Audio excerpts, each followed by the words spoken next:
All right, Patrick Kadima is a sessional lecturer at the Wits Business School. He joins us now for more on this. A very good evening to you, Patrick. Thanks so very much for being with us here on SABC News. Thank you, Flo, and good evening to your viewers. All right, let's start here then. How do we achieve this political diplomacy between the continent's electoral bodies and respective governments? And what I wanted to ask about that is why do we need this particular, political diplomacy between the two anyway?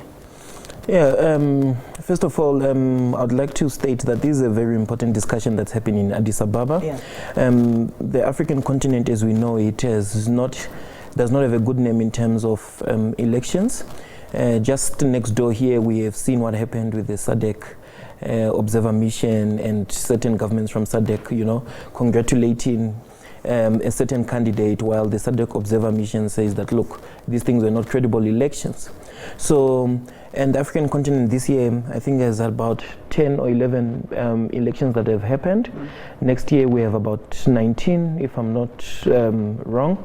And so you see, between this year and next year, there's important, activities happening. And this calls for discussions in terms of having integral, elections with integrity, because this portrays the continent as being, having democracy. So this political diplomacy that is needed to ensure that these discussions go on and are implemented are very important, because in Africa we have diverse countries. We tend to be regionalized, not united as a continent, but regionalized, Francophone being together, Anglophone being together, West Africa, moving together as a group at times, SADC moving together as a group. So it's important that political diplomacy takes place in order for there to be consensus at the end of the day, Yeah, and what I wanted to say is, I get a sense, and you can correct me if I'm wrong on this, but, from these discussions and talks in Addis Ababa, I get this sort of sense that there's this drive or need to treat, governments who could even be outgoing, who might be taken out due to the elections, that they should be treated with some sort of kid gloves. And I'm not sure if I'm getting that correct, but that's the kind of sense that I'm getting out of all of this. Yeah, probably. I will not be surprised, I will not be surprised after all. It's the African continent.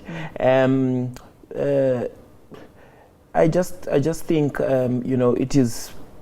it is important that at the end of the day, whatever comes out from Addis Ababa is something that is in the best interests of Africans. Democracy is something that we need on the continent. We have seen unconstitutional change of governments.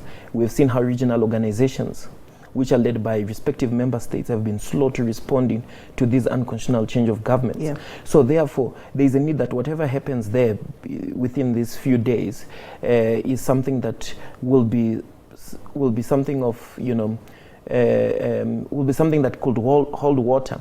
You have mentioned that. I won't be surprised, because there are other things that we have seen, in the past few years, how things happen in the African Union, where, certain clauses are put in or certain frameworks are drawn up, and they are drawn up with the intention of, with ambiguity, so that at the time when it comes for interpretation, they can tell, it can be interpreted this way or that way. So these few days, I think, should, governments or member states should treat this as an important day, electoral bodies, whereby they could find, solutions or drop a framework that has no ambiguity in it. What has become really topical during these conversations is the issue of elections in a digital age. And one then also thinks of the fact that social media, as this driver of dissent, and African governments sort of having this way of wanting to clamp down on it and to curtail information, that in itself is problematic and really points to some of the issues that we're having on this continent that might also cause for us not to be taken seriously, where, we're clamping on social media. Yeah, very true. I was talking to a colleague, I think 2 months back. He did a study, in fact, on this issue of internet crackdown, crackdown on internet in Africa during elections, where African countries, governments go and, just lock the internet out from the people. We just saw recently in Gabon, the same internet they shut down. the president had to switch it on to speak to everyone on Twitter to say, please, I need help here. They're overthrowing me. You know, it's a serious issue in Africa. It's becoming a norm. Where citizens during elections are not able to utter their voice or opinions, and African governments feel that they are threatened, or social media will overthrow them. But at the same time, social media as well can be a bad thing, because it's a tool for misinformation. Misinformation happens during elections. During that time. We've seen in America, Trump's rise was used by social media, like Twitter and so on and so forth. We have seen also, I think Obama as well had the same thing. He harnessed social media in his first term to rise to power.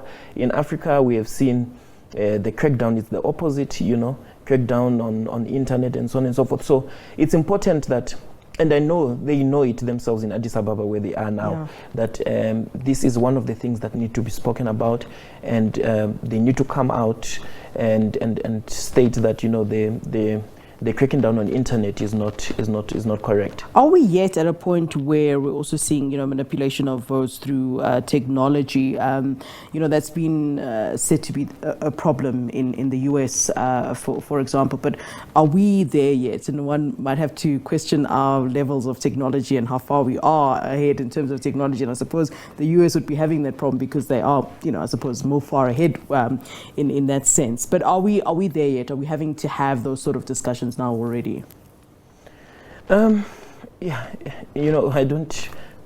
Technology, you can't stop it.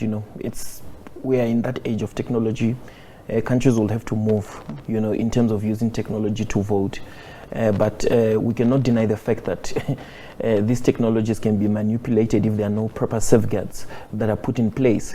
And I don't think, with looking at the statistics of countries in Africa that truly are democratic compared to those that are not democratic, there will be, safeguards implemented. I can count within my 10 fingers here.